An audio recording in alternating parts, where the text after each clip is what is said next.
Hello বন্ধুরা, আজ আমি তোমাদের দেখাবো মশলা মাখা গাঠি কচু রান্না। তাই গাঠি কচু নিয়ে নিয়েছি এবং সেটা খুব ভালো করে ধুয়ে নিতে হবে। ধোয়া হয়ে গেলে এই গাঠি কচুগুলোকে সেদ্ধ করে নিতে হবে।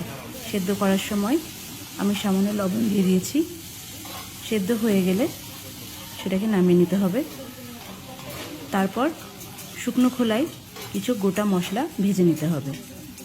2টো শুকনো লঙ্কা, সামান্য পরিমাণে গোটা ধনে এবং গোটা জিরে কড়াইয়ে শুকনো খোলায় ভেজে নিয়ে সেটা নামিয়ে নিতে হবে। তারপর সেগুলিকে শিলে আমি বেটে নেব। বেটে মিহি একটা পেস্ট বানিয়ে নেব। আপনারা চাইলে শিলে না বেটে সেটাকে মিক্সিতেও পেস্ট বানিয়ে নিতে পারেন।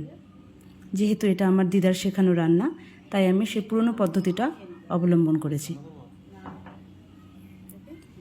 মশলাটা বাটা হয়ে গেলে সেটা আমি অন্য একটা পাত্রে রেখে তারপর যে কচুগুলো সেদ্ধ করেছিলাম সেগুলো ভালো করে ছাড়িয়ে নিতে হবে। ছাড়ানো হয়ে গেলে একটা কাঁটা চামচ নিয়ে একটু ফুটো ফুটো করে নিতে হবে, যাতে মশলাগুলো খুব ভালো করে কচুর মধ্যে ঢুকে যায়।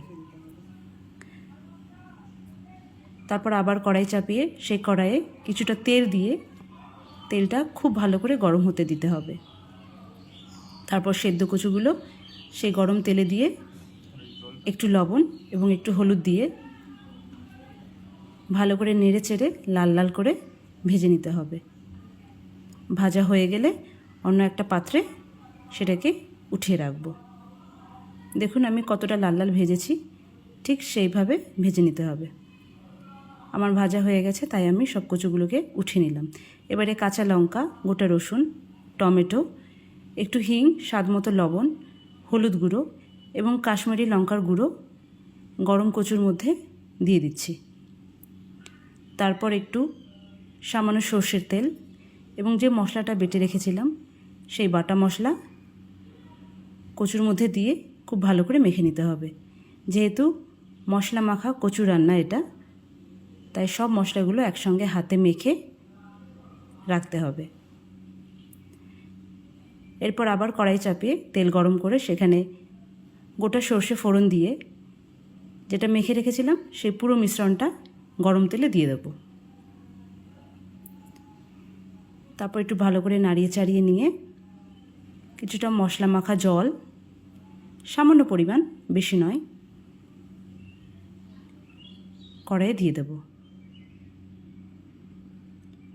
এটা দেওয়া হয়ে গেলে লো আছে ভালো করে ঢেকে ধীরে ধীরে রান্নাটা করে নিতে হবে।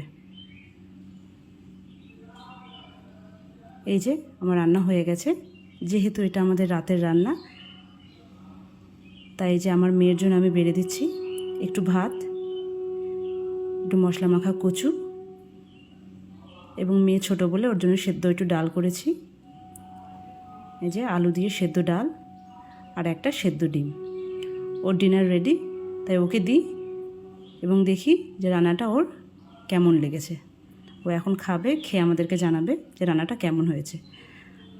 আপনাদের কাছে রিকোয়েস্ট, আপনারাও রান্নাটা করুন, করে দেখুন যে কেমন খেতে লাগে। আশা করছি প্রত্যেকের ভালো লাগবে।